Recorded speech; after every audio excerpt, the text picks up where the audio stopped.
Hello and welcome to another weekly Advisor Movements for the 30th of November 2023, brought to you by AR Data and powered by Advisor Ratings. So this week we saw net gains of 1, which consisted of 28 leaving and 29 returning, whilst we also saw 12 switching and 5 new, bringing the total advisor numbers to 15,694. Who's new?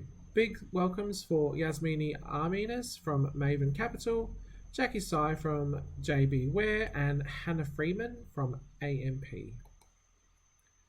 Biggest gains for the week, we saw Clear Plan Licensing with 1, SGN Financial with 2, Financial Services Group Australia also with 2, LFG Financial Services with 3, and the top spot going to Australian Retirement Trust with 5, bringing their total numbers to 54.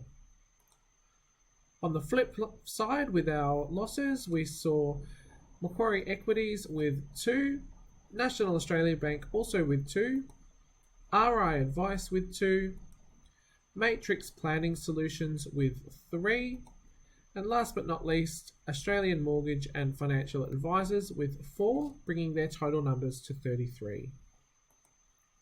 That's all from me this week. If you haven't already done so, please go and claim your profile at advisorratings.com.au. And until next week, have a great weekend and we will speak soon.